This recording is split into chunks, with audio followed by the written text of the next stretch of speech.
오늘 우리에게 주신 하나님의 말씀은 창세기 32장 24절에서 31절의 말씀입니다. 야곱은 홀로 남았더니 어떤 사람이 날이 새도록 야곱과 씨름하다가 자기가 야곱을 이기지 못함을 보고 그가 야곱의 허벅지 관절을 치매 야곱의 허벅지 관절이 그 사람과 씨름할 때에 어긋났더라. 그가 이르되 날이 새려하니 나로 가게 하라. 야곱이 이르되 당신이 내게 축복하지 아니하면 가게 하지 아니하겠나이다. 그 사람이 그에게 이르되 내 이름이 무엇이냐? 그가 이르되 야곱이니이다. 그가 이르되 내 이름을 다시는 야곱이라 부를 것이 아니요 이스라엘이라 부를 것이니 이는 내가 하나님과 및 사람들과 겨루어 이겼음이니라.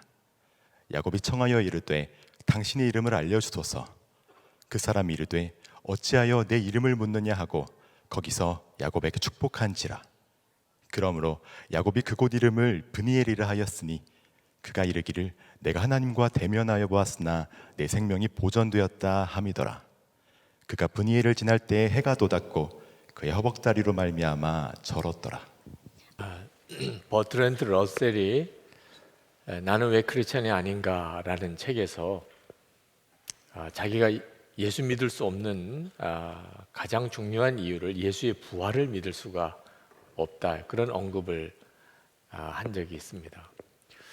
저는 예수님의 부활이 너무 분명하게 믿어집니다. 여러분 중에도 믿어지는 사람 또 안 믿어지는 사람이 있을 텐데 저는 그냥 예수님의 부활이 믿어지는 것이 뭐 그렇게 크게 중요한 건 줄 몰랐어요.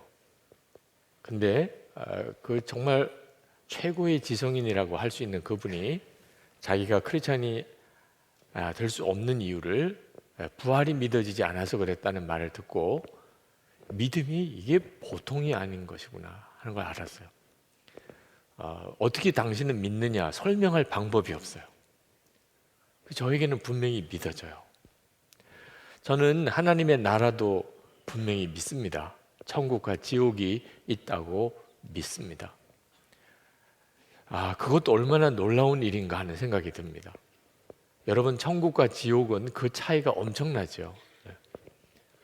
이 믿어지고 안 믿어지고는 삶에 엄청난 영향을 끼치는 것입니다. 제 페이스북 친구 중에 어떤 분이 호주 시민권을 그가 취득하게 된 것을 스스로 이렇게 기뻐하면서 글과 사진을 올린 것을 보았습니다. 아마 호주 시민권 얻는 과정이 많이 어려웠던 모양입니다. 제가 그걸 보면서 우리는 호주 시민권이 아니고 하나님 나라 시민권을 가진 사람입니다. 호주 시민권을 받았다고 저렇게 좋아할 정도면 우리는 정말 춤을 추고 살아야 할 정도이죠. 하나님 나라의 시민권이 얼마나 귀한 것인가를 알면 그렇습니다. 그런데 이게 믿어지지 않는 사람은 예수님을 믿어서 하나님 나라의 시민권을 얻었습니다.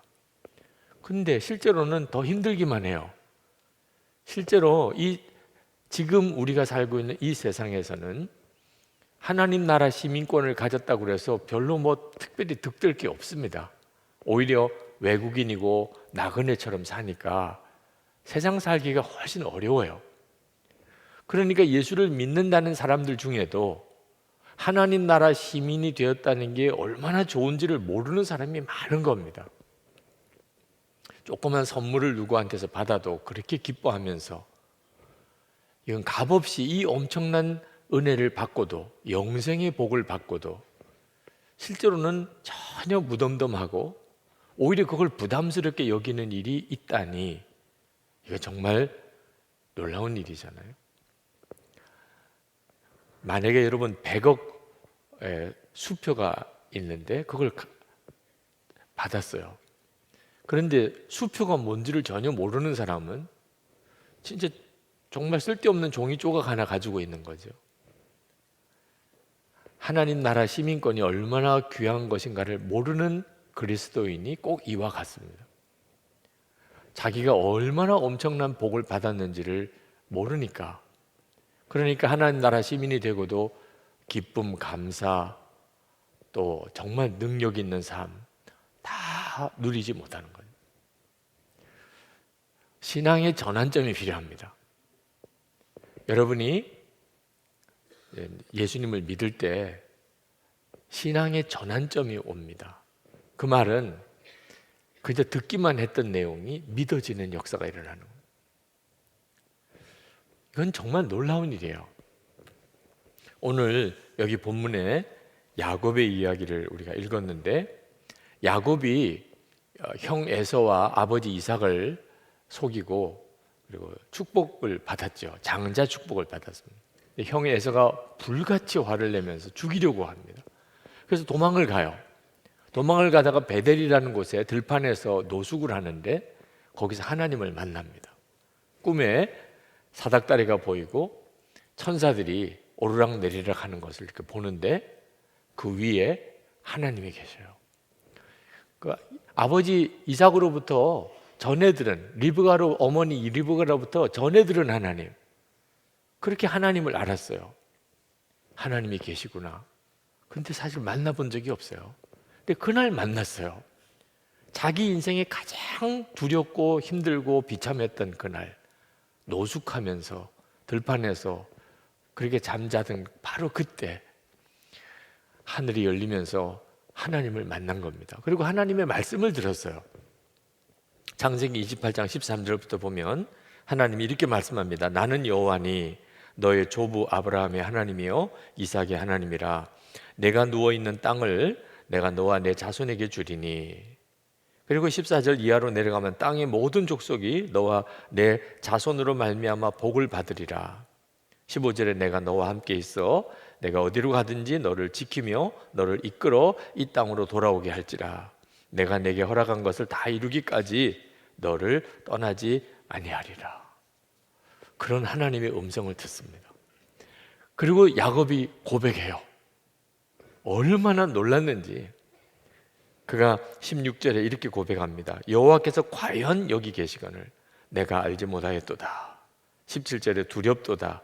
이곳이요 이것은 다름 아닌 하나님의 집이요 이는 하늘의 문이로다. 그렇게 두려운 마음으로 잠이 들었던 바로 그 자리가 하늘의 문이구나. 여기가 하나님의 집이구나. 하나님이 과연 나와 같이 계시는 것을 내가 몰랐구나. 모르긴 뭘 몰라요. 아버지, 어머니로부터 늘 듣던 이야기. 근데 그날 하나님을 만나고 믿음이 확 뒤바뀌어진 겁니다. 믿어지는 거예요. 그래. 인격적으로 하나님을 만난 겁니다.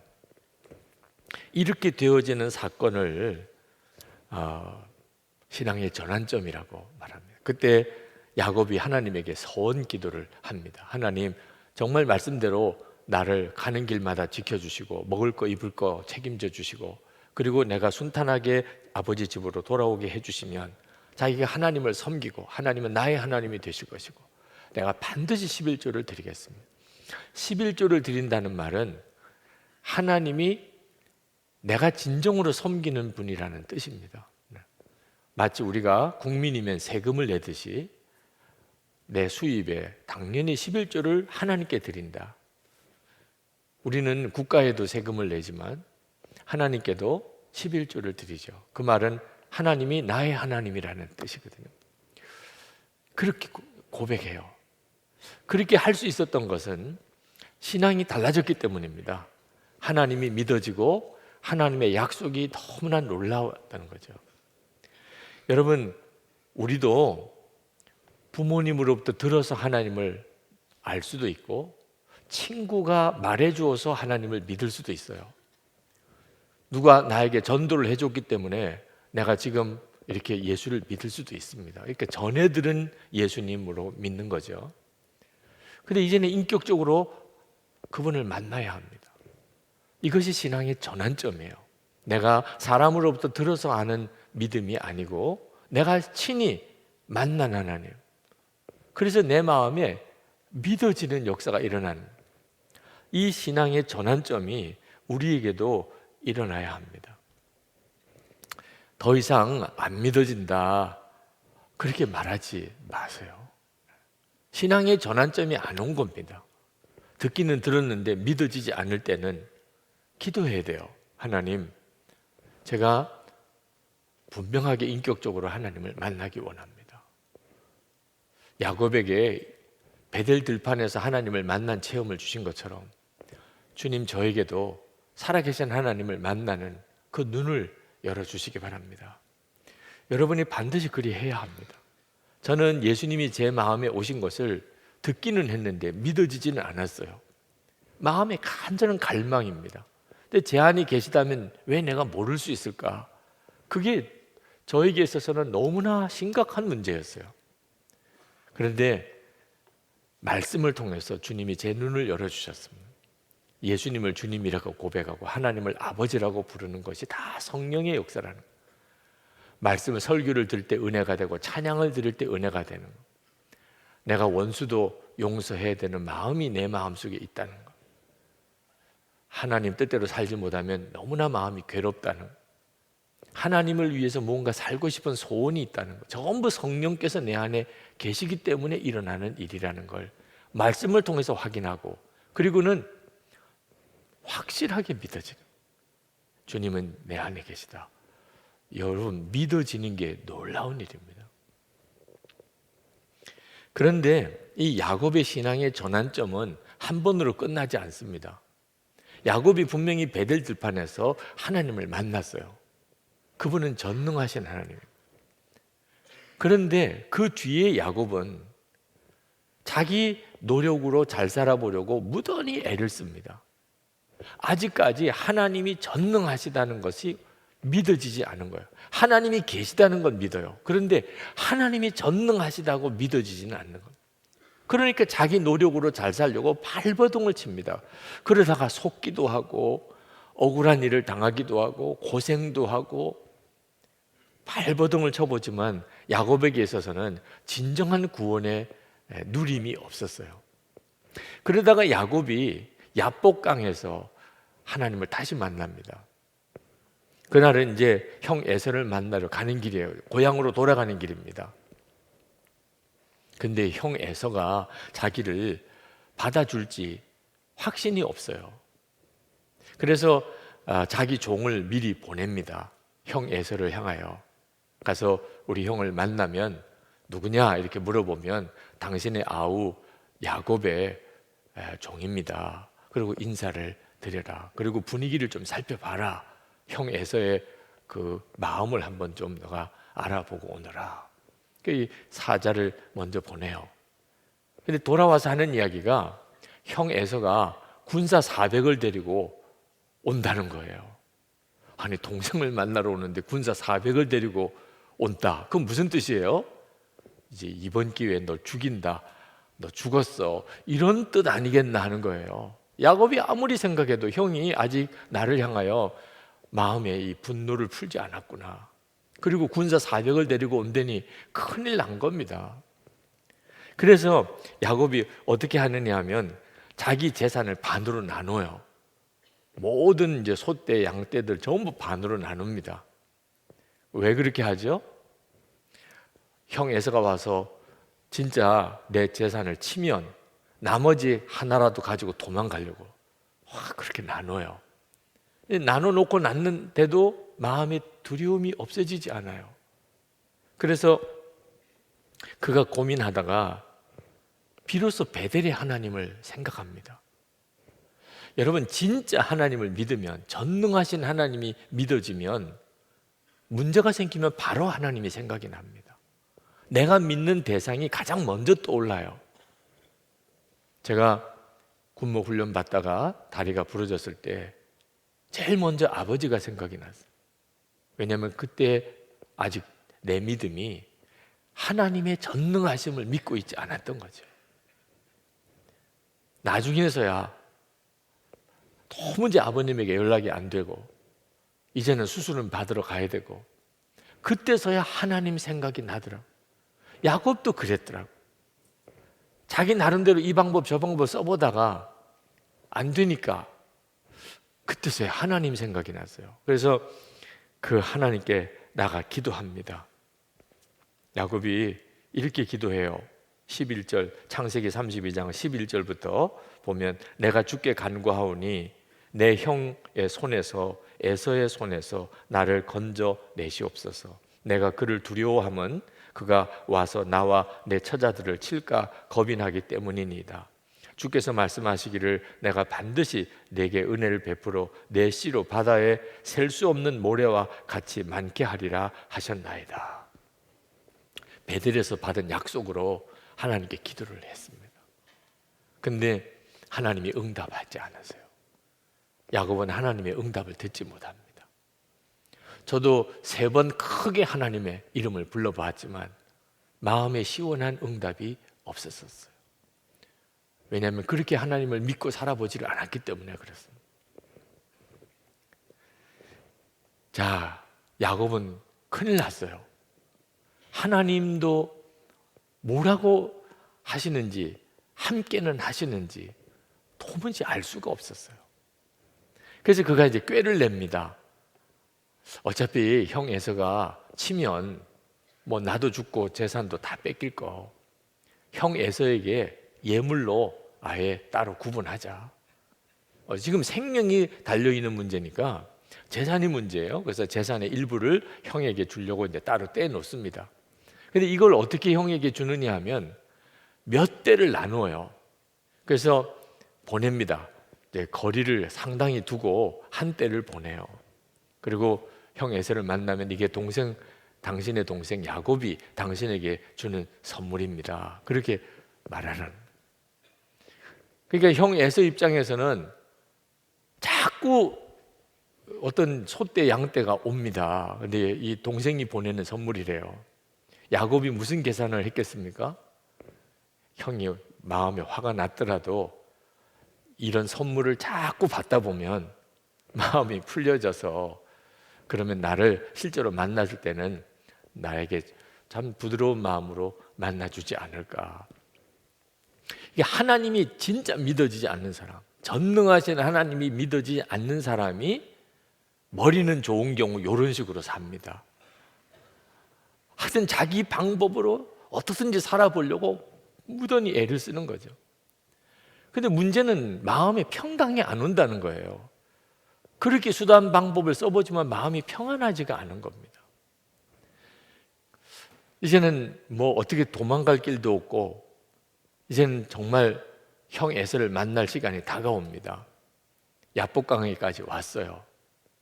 그래서 자기 아내와 자녀들 그리고 모든 양떼 소떼를 다 그 야복강을 건너게 합니다. 근데 문제는 야곱은 안 건너는 거예요. 야복강 이쪽이 그냥 혼자 있습니다. 도대체 야곱은 무슨 생각하고 있는 거죠?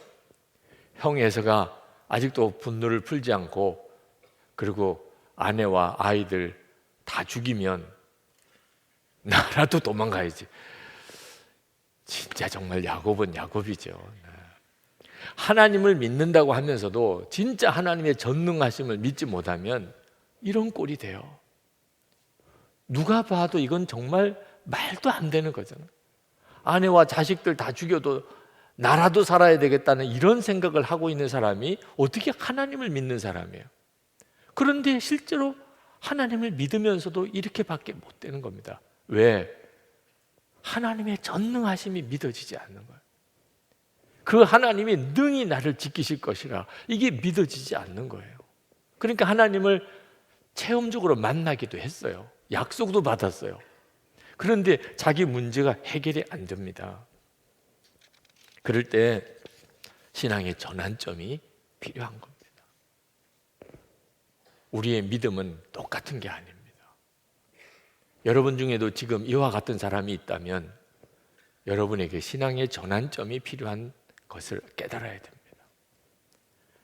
야곱이 자기 혼자서 그 야복강을 건너지 못하고 밤을 이제 보내는데 누가 갑자기 확 덮쳤어요. 야곱은 소스라치게 놀랐습니다. 누가 자기를 죽이려는 줄로 생각한 거죠.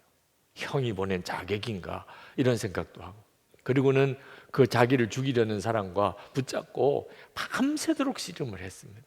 유명한 야복강의 씨름이죠. 하나님의 천사와 씨름을 한 겁니다. 근데 야곱이 그 천사를 끝까지 놓지 않고 끝까지 싸움을 합니다. 천사가 도무지 야곱을 이기지 못하겠다는 것을 생각하고는 야곱의 환도뼈를 쳤다 그랬어요. 그래서 이 고관절이 골절이 되어버립니다. 그걸 보면 이 천사가 야곱을 이기지 못한 건 아니었다는 걸 알 수가 있어요. 죽이려고 했으면 얼마든지 죽일 수 있었죠. 천사가 야곱이 얼마나 자아가 강한지, 어떻든지 자기 힘으로 잘 살아보려고 그러고 자기 힘으로 문제를 해결해 보려고 하는 게 그게 자아거든요. 하나님을 믿으면서도 여전히 자기를 믿는 거예요. 이게 넘어가지지 않습니다. 신앙으로 하나님이 계시니까 난 두려움 없어, 나는 하나님 믿으니까 나는 괜찮아, 나는 그냥 순종만 할 거야. 이게 안 되는 거예요. 하나님을 믿기는 하지만 여전히 나는 내 힘으로 살아보려고 하는 거예요. 천사가 야곱에게 이 끈질긴 자아를 드러내려고 하는 거죠. 야곱을 얼마든지 이길 수는 있었지만 천사가 그냥 환도뼈를 치는 정도에서 멈춥니다. 그때 날이 셀 무렵이 되어서 천사가 가겠다고 하니까 야곱이 그제서야 이 사람이 보통 사람이 아니구나. 그냥 그 광야에 있는 무슨 도적대 이런 사람이 아니구나. 하나님이시구나. 그걸 그때서 깨달았어요. 그리고 자기에게 축복해 주세요. 나를 축복해 주세요. 여러분이 하나님의 축복하심에, 복 주심에 대한 믿음과 사모함은 대단히 중요한 문제예요. 어떻든지 내가 축복을 받아야 되겠다. 사실 생각해 보면 아무것도 아니죠. 목사님께 와서 기도해 달라고 그래서 그 기도가 실제로 내게 당장 뭐가 힘이 돼요. 그래서 기도를 대수롭지 않게 생각하는 사람, 그건 그 믿음대로예요. 그는 받은 복이 없으니까 실제로 그 복이 이루어지는 것도 없는 거죠. 근데 축복받는 게 중요하다고 믿어요. 야곱은 그랬어요. 그래서 아버지 이삭을 속여가면서까지 장자 축복을 받은 거죠. 그것 때문에 야곱은 엄청 고생을 했습니다. 그러나 결국은 이 장자의 복을 야곱이 누리죠. 나중에. 지금도 천사와 그렇게 밤새도록 씨름하고 야곱이 마지막에 뭘 원합니까? 축복해 주세요. 나를 축복해 주세요. 그래서 이 천사가 야곱을 축복합니다. 너 이름이 뭐냐? 야곱입니다. 야곱은 발꿈치를 잡는 자, 속이는 자, 하여튼 야비한 자, 그런 뜻이죠. 너 이름을 야곱이라고 하지 말고 이스라엘이라고 해라. 하나님과 겨루어 이겼다. 하나님이셨구나. 사람의 모습으로 나타난 하나님. 자기가 어떤 사람을 만나서 씨름했지만 내가 하나님과 씨름한 것이구나. 그걸 야곱이 깨달았어요. 그래서 그 이름을, 땅 이름을 브니엘이라, 하나님을 만났다. 그런데 내가 죽지 않았구나.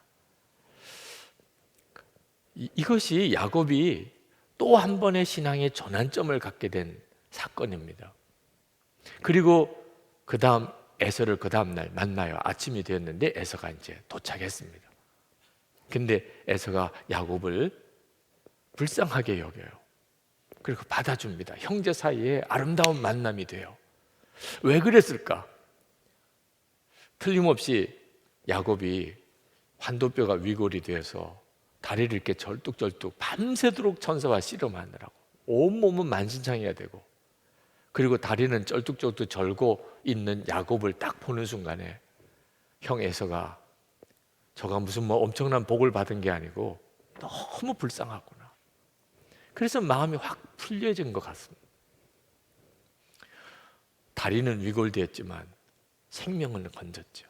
그렇죠? 이거 비교가 안 되는 거죠. 중요한 것은 생명을 건진 것보다 하나님에 대한 믿음이 확 바뀌어버렸습니다. 전능하신 하나님이시구나. 그게 진짜 야곱에게 믿어졌어요. 그래서 이 사건 이후로 야곱의 생애에는 더 이상 인간적인 방법을 써가면서 막 그렇게 몸부림치는 일이 없어집니다. 야곱이 완전히 바뀌어요.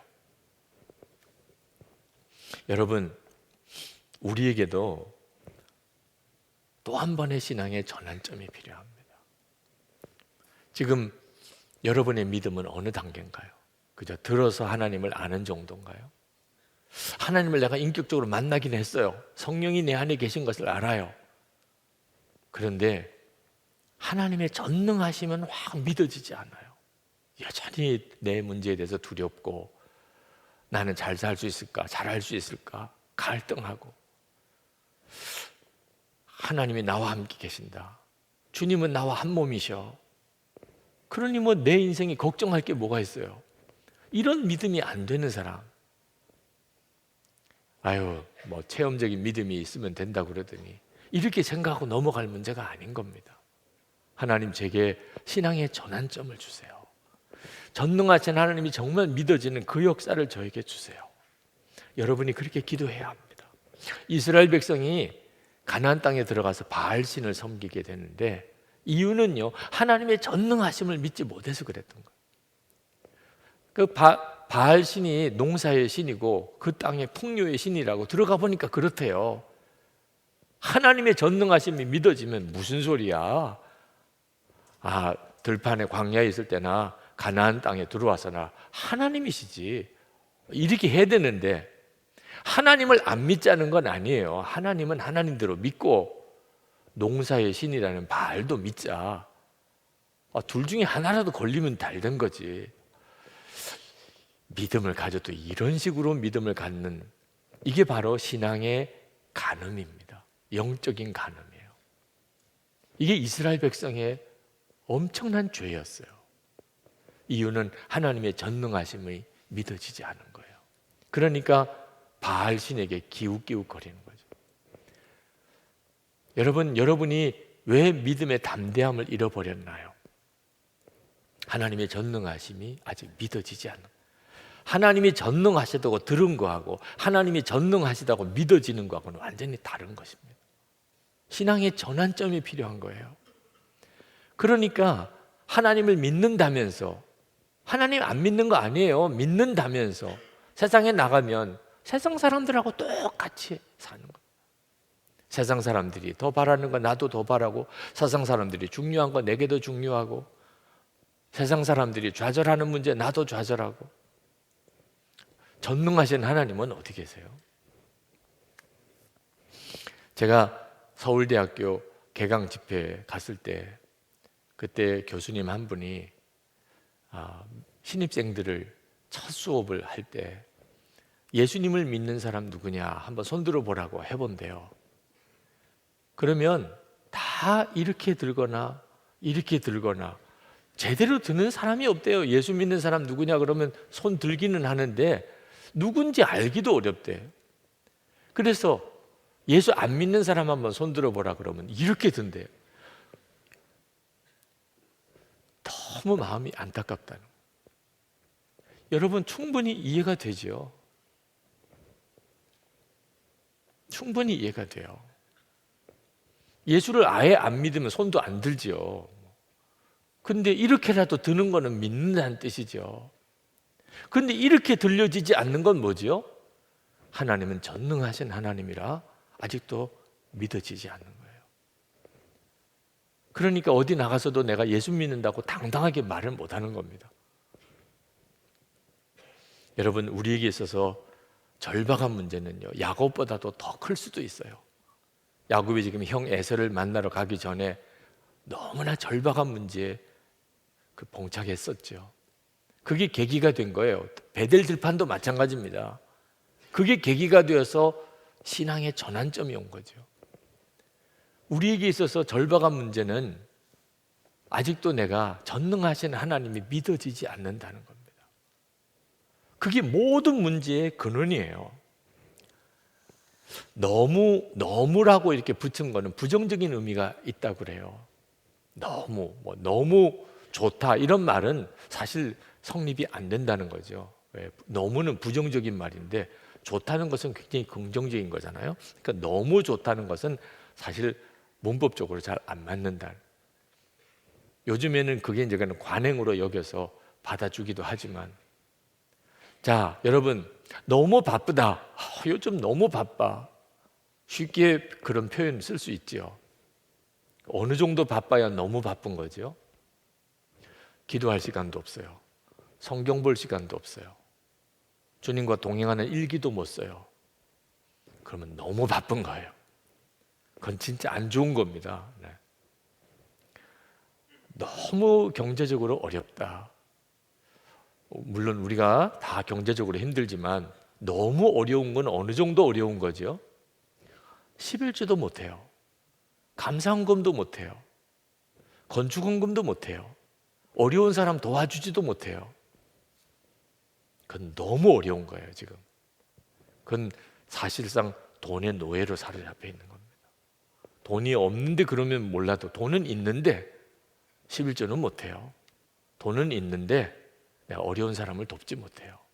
그건 사실 전능하신 하나님을 믿고 있지 못하는 것입니다. 너무 화가 난다. 어느 정도 화가 나야 너무 화가 나는 거죠. 십자가를 바라보면서도 용서가 안 되는 거예요. 사랑이 안 되는 거예요. 나에게 잘못한 사람들. 그건 너무 화가 난 거예요. 아주 안 좋은 거예요. 사실 그건요, 전능하신 하나님을 믿고 있지 못한 겁니다. 여러분, 여러분에게 신앙의 전환점이 오게 되기를 축복합니다. 문제는 늦지 않아야 한다는 거죠. 신앙의 전환점이 오긴 왔는데 죽을 때 가까이에서 왔어요. 얼마나 억울해요. 청년인 여러분 때에 신앙의 전환점이 필요한 겁니다. 죽기 아니면 까무러치기라는 영화가 있더라고요. 정년이 얼마 남지 않은 버트라고 하는 형사, 고참 형사 이야기입니다. 강력계 형사인데 이 사람은 무사한일주의자. 그래서 뭐 악한 사람들 이렇게 잡으러 갈 때도 항상 뒷자리에 맨 뒤에서 위험한 어떤 임무를 수행할 때는 항상 빠지려고 하고, 그리고는 월급 받는 거, 연금 받는 거 이런 것만 생각하는 그런 형사였습니다. 근데 문제가 생겼어요. 건강검진 하는데 다른 사람하고 건강검진표가 바뀌어 버렸어요. 근데 하필이면 바뀐 그 사람이 시한부 인생을 사는 사람. 의사를 만났는데 의사가 당신 시한부 인생이라, 얼마 안 가면 죽는다. 아주 병이 중하다. 버트가 그 이야기를 듣고 기절하는 줄 알았어요. 내가 이제 얼마 안 가면 죽는다니. 그때서야 내가 죽으면 우리 가족들은 어떻게 하나. 가족들을 위해서 별로 모아둔 것도 없는데.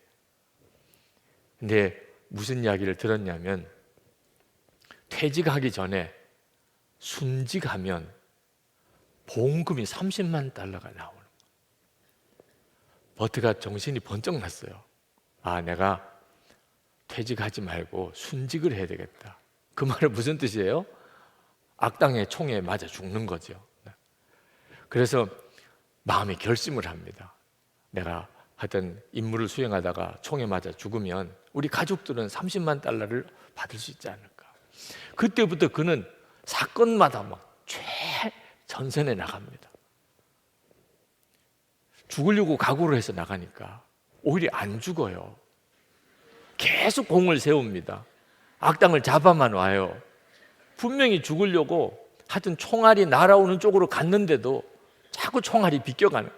그래서 이 버트는 계속 불평을 하는 거예요. 왜 이렇게 안 죽냐? 이렇게 죽기 힘드냐?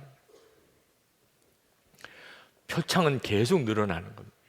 근데 버트는 죽어야 30만 달러를 얻는데 이제 정년 얼마 안 남았는데 표창이 뭐냐 말입니다. 그가 가정 안에서 변화가 있었어요. 아내와 자녀들에게 제대로 잘해주지 못했습니다. 한 번 따뜻한 대화 나눠본 적도 없어요. 근데 이제 자기가 죽을 날이 얼마 안 남았으니 아내에게 자꾸 이야기를 나눕니다. 아내가 처음에는 이상하다고 생각했어요. 그러나 얼마나 기쁜 일이에요. 가정생활 안에 완전한 변화가 일어났습니다.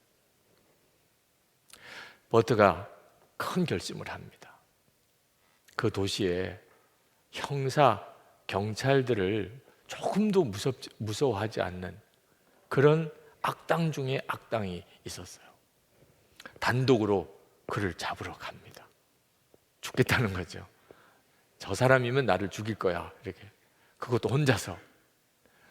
놀라운 건 잡아왔다는 거죠. 네, 그 악당을 잡아온 겁니다. 도무지 죽어지지를 않는 거예요. 근데 그때서야 건강검진서가 바뀌었다는 것을 알게 됩니다. 자기가 죽을 병에 걸리는 게 아니었다는 거죠. 여러분 이와 같은 일이 실제라면 이 버트라는 형사는 어떻게 됐을까요? 너무 억울했다고 생각하고 다시 옛날처럼 사는 것으로 돌아갔을까요?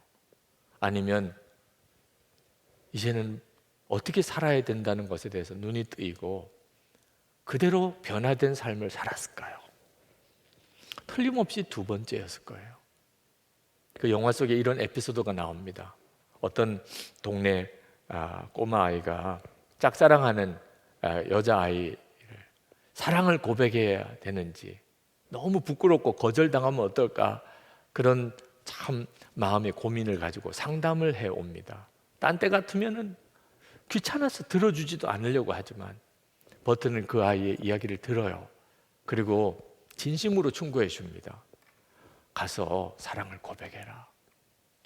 인생에 있어서 가장 소중한 것은 사랑을 고백하는 일이다. 사랑한다고 이야기해. 두려워하지 마. 그 아이가 용기를 가지고 그 자기가 좋아하는 여자에게 사랑을 고백하는 장면이 나옵니다. 이 영화가 주는 메시지가 뭘까요? 신앙의 전환점이 오면 사람이 어떻게 바뀌는가를 우리에게 비유적으로 가르쳐 줍니다. 죽음을 앞두고 사람은 보는 것과 생각하는 게 완전히 달라져요. 그게 달라지니까 인생이 바뀐 거가 되는 거예요. 신앙의 전환점이 오면 이렇게 됩니다. 하나님은 진짜 살아계시구나. 아는 순간에 삶이 바뀌어요. 또 하나님은 전능하신 하나님이구나. 이게 진짜 믿어주는 순간에 우리 인생이 확 바뀌어버리는 거예요. 어떻게 이런 신앙의 전환점이 올까요? 야복강에서 야곱이 하나님을 만난 것에서 여러분이 교훈을 얻어야 합니다. 야곱은 자아로 가득 차 있는 사람이었어요. 교회도 다니고 예수도 믿고 하면서도 여전히 내 방법 내 수단 가지고서 잘 살아보려고 몸부림치는 사람이 야곱입니다.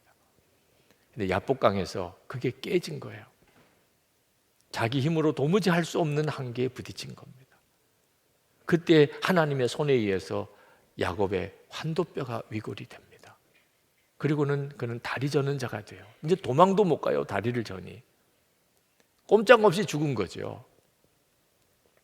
여러분의 야복강이 성경에 나옵니다. 로마서 6장 3절 4절입니다. 우리 같이 한번 읽겠습니다. 무릇 그리스도 예수와 합하여 세례를 받은 우리는 그의 죽으심과 합하여 세례를 받은 줄을 알지 못하느냐. 그러므로 우리가 그의 죽으심과 합하여 세례를 받음으로 그와 함께 장사되었나니 이는 아버지의 영광으로 말미암아 그리스도를 죽은 자 가운데서 살리신 것 같이 우리로 또한 새 생명 가운데서 행하게 하려 함이라. 아멘. 여러분 모두가 다 야복강의 은혜를 받았어요. 이미 하나님이 다 주신 은혜예요. 예수님의 십자가에서 여러분의 야복강을 봐야 돼요. 예수님과 함께 나는 이미 죽었고 예수님으로 사는 자가 되었어요. 그래서 여러분 안에 증거로 오신 분이 예수님이세요. 성령이시죠. 성령. 그분이 예수님을 바라보게 합니다. 복음의 비밀은 우리 안에 계신 그리스도세요. 골로새서 1장 26절 27절에 보면 이 비밀은 만세와 만대로부터 감추어졌던 것인데 이제는 그의 성도들에게 나타났고 하나님이 그들로 하여금 이 비밀의 영광이 이방인 가운데 얼마나 풍성한지를 알게 하려 하심이라. 이 비밀은 너희 안에 계신 그리스도시니 곧 영광의 소망이니라. 예수 그리스도가 여러분 안에 계시다는, 여러분, 이 사실을 붙잡으셔야 돼요. 이게 붙잡아지게 될 때 인생은 확 바뀐 겁니다. 듣고 끝나면 안 됩니다. 복음의 능력은 질그릇 같은 내 안에 보배이신 예수님이 임하신 거예요. 고린도후서 4장 7절, 우리가 이 보배를 질그릇에 가졌으니 이는 심히 큰 능력은 하나님께 있고 우리에게 있지 아니함을 알게 하려 함이라. 예수 그리스도가 내 안에 계신 것이 믿어질 때 우리는 야복강에서 야곱이 경험한 그 신앙의 전환점을 맞이하게 되는 겁니다. 어떻게 하면 예수님이 내 안에 계신 게 믿어질까? 여러분, 오늘까지 느헤미야 공동체 수련회 끝났죠. 지난번 여호수아 공동체 수련회가 지났고, 여러분 수련회 때 결단하는 시간을 가졌었죠. 아마 여러분들 중에는 수련회 결단에 대해서 굉장히 회의적인 사람도 있으실 거예요. 네. 초등학교 때부터 수도 없이 결단했잖아요. 수련회 때부터. 근데 결단했다고 변화됐나요? 항상 그 자리로 다시 돌아갔잖아요. 그래서 아마 여러분 오늘 어젯밤에 결단의 밤에 여러분 마음속에 이렇게 해봐야 뭐해? 이렇게 수련회 와서 뜨겁게 기도하고 밤새 기도하고 눈물로 기도하고 하나님께 결단, 이게 무슨 소용이 있어? 지난번에도 그랬는데 작년에도 그랬는데 나는 항상 원위치였어. 그런 마음이 있으신 분들 있을 거예요. 여러분, 결단으로 우리는 변화되는 거 아닙니다. 우리의 변화는 전적으로 성령의 역사로 돼요. 그런데 성령께서 우리를 신앙의 전환점을 갖게 해주려고 하실 때 결단하는 사람이 아니고서는 성령께서 못하세요. 우리는 늘 계속 결단만 한 것 같은데, 그래서 주님은 우리를 준비시키고 계시는 거예요. 여러분, 절대로 결단해도 그냥 다시 원위치 아닙니다. 계속 여러분들 안에 하나님이 하실 수 있는 준비가 갖춰지고 있는 거예요. 물이 끓을 때 99도까지는 전혀 물이 요동을 안 합니다. 근데 1도가 딱 더뎌서 100도가 되면 푹 끓잖아요. 100도가 될 때까지 전혀 어떤 변화가 없어요. 그렇지만 그 물 속의 온도는 계속 올라가고 있습니다. 그리고 100도가 딱 되었을 때 비로소 확 끓는 게 보이는 거죠. 신앙의 전환점도 이렇게 오는 거예요.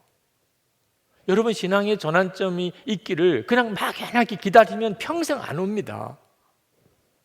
그냥 나에게도 어떤 역사가 있을 거야, 주님이 나를 만나 주시겠지.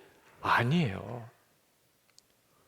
계속 쓸데없이 그냥 반복적으로 결단한 것 같은 그 결단의 순간이 쌓여서 어느 순간에 비로소 주님이 우리의 신앙의 전환점을 이루시는 거예요. 여러분이 이번 수련회 때 깨닫고 눈물로 기도하고 결단했던 일들은 다 너무나 소중한 겁니다. 어떤 사람은 이제 주님이 역사하실 수 있는 시작에 들어간 사람도 있고, 어떤 사람은 이제 거의 마무리 단계에 온 사람도 있어요. 매일 주님과 동행하는 일기를 써보시라고 하는 것도 그래서 그렇게 중요한 겁니다.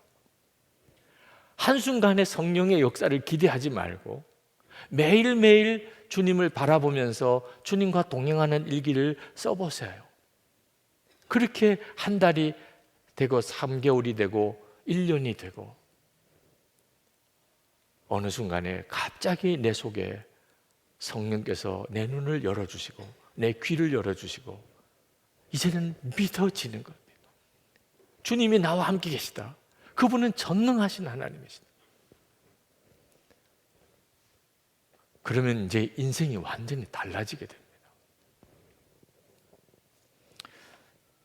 예수 동행 운동을 우리 젊은이 교회에서 시작하려고 합니다. 2월 13일 Worship with Jesus라고 한 달에 한 번 특별한 집회를 이제 시작하려고 합니다. 이 집회는 청년들을 중심으로 예수 동행 운동이 시작되었으면 하는 마음에서 하나님이 주신 마음이라고 믿고 시작하는 겁니다. 여러분 정말 여러분의 신앙의 전환점이 오기를 갈망하는 사람들, 나에게는 신앙의 전환점이 필요하다, 그런 분들은 이 2월 13일 지금 6층 예배실에서 계획하고 있는데 화요일 저녁입니다. 이 모임에 오세요. 예수님이 나와 함께 계신 게 정말 믿어졌으면 좋겠다. 그 주님이 전능하신 하나님이신 것이 믿어지면 좋겠다. 그 주님과 동행하는 행복한 삶을 내가 정말 살아보고 싶다. 매 주일 드리는 예배와 또 다른 하나님의 은혜가 있습니다. 아주 그것만을 초점으로 예수님과 동행하는 이 운동이 젊은이들에게서부터 일어나도록 기도하자고요. 그것은 하나님의 놀라운 계획이라고 생각합니다. 여러분을 통해서 한국 교회와 이 민족이 변화되어야 하기 때문입니다. 우리만 주님 갈망하는 거 아닙니다. 주님이 우리를 더 갈망하세요. 실제로 주님과 동행하는 삶을 살아보니까 우리가 주님을 갈망하는 건 비교가 안 돼요. 빌립보서 1장 6절에 너희 안에서 착한 일을 시작하시니가 그리스도 예수의 날까지 이루실 줄을 우리는 확신하노라. 이제 성찬을 받게 되는데 예수님은 우리와 하나 되기 위해서 십자가에서 죽으셨어요. 우리가 갈망하는 것과 주님이 갈망하는 것이 비교가 안 돼요. 그러니까 우리가 주님께 조금만 반응하면 주님의 역사를 다 누리게 됩니다. 그 약속이 오늘 이 성찬에 있어요. 주님은 우리를 위해서 당신의 모든 것을 주셨어요. 우리는 오늘 성찬을 하면서 예수님을 먹습니다. 진짜로 내 몸이고 내 살이라고 그랬으니까 오늘 우리는 예수님을 먹어요. 우리는 예수님을 먹은 사람입니다. 잊어버리시면 안 돼요. 성찬 받았다면 나는 성찬 받은 사람이다. 이거 잊어버리면 안 돼요. 잊어버리니까 주님이 어떻게 하지를 못하시는 거예요. 그렇게 주님과 동행하는 삶이 시작이 되는 겁니다. 이제 우리 정말 간절한 마음으로 기도하고 성찬을 받겠는데 주님, 제가 예수님과 동행하는 그 신앙을 갖기를 원합니다. 그리고 제 신앙의 전환점을 주세요. 정말 속에서는 너무너무 터질 것처럼 제 심령이 갈급합니다. 눈을 열어주세요. 믿어지는 역사를 주세요. 그래서 세월 허송하지 않고 정말 주님 붙들고 그렇게 살게 해 주옵소서. 우리 다 크게 같이 통성으로 기도하고 그리고 성찬을 받겠습니다.